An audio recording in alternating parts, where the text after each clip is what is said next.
Hello Indian किसान blog में आपનું સ્વાગત છે મિત્રો। પશુપાલક મિત્રોને મારા જય સીતારામ। તો દોસ્તો આજે આપણે વિડીયો લઈને આવ્યા છીએ। તો મિત્રો પશુપાલકને જે ખાસ કરીને મોટા પાયે જે નુકસાન વેઠવાનો વારો આવતો હોય છે તે પશુપાલકોને ખાસ કે તમારું ગાય કે ભેંસ હોય એ જલ્દી કાપણ થતી નહીં હોતી, એના માટે પશુપાલકને બહુ મોટું નુકસાન થતું હોય છે। તો આપણે એનો એક રસ્તો લઈને આવે છે કે દોસ્તો તમારું પશુ જલ્દી ગાભણ થઈ જાય એના માટે તમને હું આ વિડીયોમાં એની માહિતી આપવાનો છું। તો મિત્રો તમે મારો વિડીયો એન્ડ તક જોજો અને લાઇક શેર ઓર સબસ્ક્રાઈબ કરજો। મિત્રો તમે મારી ચેનલ પર આવો છો પણ મિત્રો લાઇક શેર ઓર સબસ્ક્રાઈબ કરતા નથી। દોસ્તો મારી ચેનલ લાઇક શેર સબસ્ક્રાઈબ કરો તો જેથી કરીને કોઈ બીજા પશુપાલક મિત્રોને પણ હેલ્પ મળે।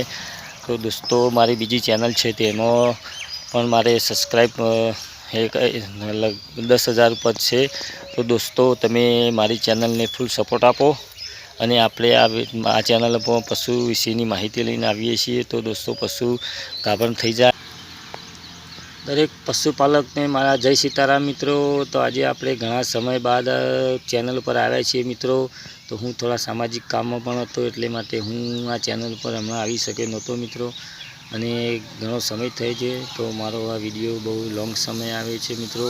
તો તમે મારા વિડીયોને લાઇક શેર સપોર્ટ કરજો મિત્રો। અને આપણે આ વિડીયોમાં જેમ તમને હું આગળ બતાવી ચૂક્યો છું કે ગાય ભેંસ ગાભણ ના થાય, ઘણા પશુપાલક મિત્રોને ગાભણ થતી હોતી નથી, તો બહુ મોટું નુકસાન વેઠવાનો વારો આવતો હોય છે મિત્રો।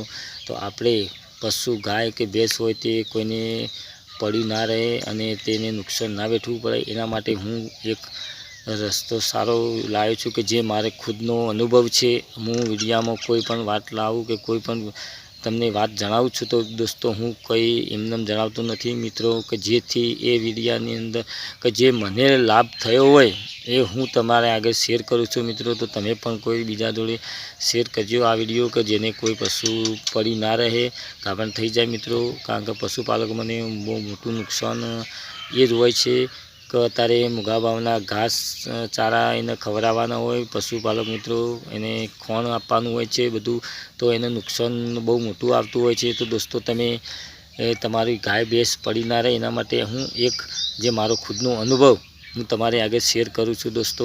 તો આપણે આ વિડીયોમાં એ વાત કરવાના છીએ। તો દોસ્તો પહેલી તો વિડીયો ચાલુ કરીએ એના પહેલાં હું તમને એ વાત જણાવું કે મારા ઘરે એક બાબાનો જન્મ થયો છે। તો હમણાં અમારે ઘરે હાલ બહુ ખુશીનો માહોલ છે મિત્રો, કે મારા બાબાને એક આજથી 3 દિવસ પહેલાં બાબાનો જન્મ થઈ ચૂક્યો છે મિત્રો।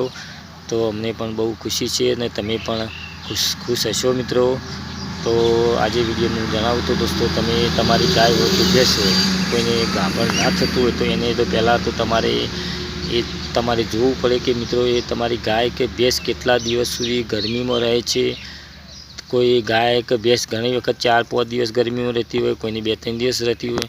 તો તમારે 4-5 દિવસ ગરમી રહેતી હોય તો તમે આ ગરમીમાં આવે એના બીજા દિવસે બિદન કરાવતો એ લગભગ ગરમીમાં હોય પણ એ થશે નહીં, ગાભણ નહીં થાય। તો દોસ્તો તમારે એના માટે 4 દિવસ ગરમીમાં રહેતી હોય તો 3 દિવસ એને જવા દેવી અને ચોથા દિવસે એને બિદન કરાવવું મિત્રો।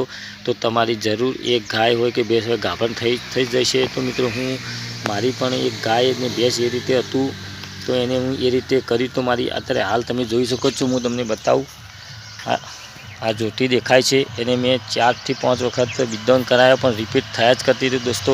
તો એને 4-5 દિવસ એ ગરમીમાં આવતી તો હું 4 દિવસ જવા દીધા અને 5મા દિવસે એને બિદન કરાવી તો ફાઇનલી એ ગાભણ થઈ ચૂકી છે। હાલ એને 4 મહિના થયા છે। એક બીજી તમે જોઈ શકો સામે બેઠી એ પણ એ પોઝિશન હતી।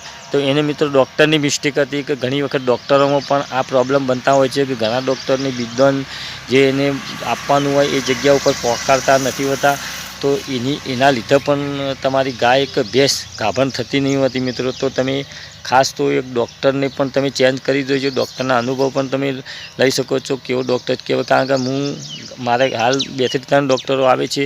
તો એક ડૉક્ટર એવો પણ હોય છે કે જે એકી બિદન એને ગાભણ કરી શકતા હોય છે, ઘણા ડૉક્ટર 10 બિદન આપે પણ કારણ કે એમને પૂરું નોલેજ ના હોવાના કારણથી તમારું પશુ પડી રહેતું હોય છે। તો એના ડૉક્ટરના ભૂલના કારણે તમને મોટું નુકસાન વેઠવું પડતું હોય છે અને તમારું પશુ પણ બગડે છે। તો દોસ્તો ડૉક્ટરની પણ તમે જરા ચેક કરજો, ડૉક્ટરની પણ ઘણી વખત મિસ્ટેક હોય છે, પશુમાં ના હોય પણ ડૉક્ટરમાં હોય. આ ગાય બેઠી એને મારે અહીંના લોકલ ડૉક્ટરો જોડે 3-4 ડૉક્ટરો જોડે મેં બીજદાન કરાવ્યું, પણ કોઈનામાં કોઈ સક્સેસ ના મળી. તો મેં બહારથી એક ડૉક્ટરને બોલાવી, એમાં પણ એવી 2 થી 3 વખત જવા દીધા. પછી એને બીજદાન કરાવી. એક બીજદાનમાં કોઈ દવા વગર એ પણ હાલ ગાભણ થઈ જાય, એને પણ 3 મહિના થયેલા છે. એવી રીતે બીજી પણ સામે ગાય છે મિત્રો, તમે જોઈ શકો, કદાચ તમને દેખાતી છે, થોડી દૂર બાંધેલી છે. તો એ પણ એ પોઝિશન હતી. તો મિત્રો મને તો 3-4 પશુમાં આ રીતે કરવાથી મને ફાયદો થયો છે, અને મારા દરેક પશુ ગાભણ છે, અને બહુ સરસ રીતે હાલ એ 3-4 મહિના બધાને થઈ ગયેલા છે, છતાં પણ હાલ દૂધ આપે છે મિત્રો. તો આ વિડીયો હું તમને ખાસ તો કે પશુપાલકને મોટું નુકસાન ના જાય એના માટે બનાવી રહ્યો છું. તો મિત્રો તમે આ વિડીયો બીજા પશુપાલક મિત્રો જોડે શેર કરજો, અને મારા વિડીયોને તમે સપોર્ટ આપો, લાઇક શેર સબસ્ક્રાઈબ તો જરૂર કરજો મિત્રો. તો આપણે બીજા વિડીયોમાં મળશું. તો ચલો અત્યારે આટલા પૂરતું. જય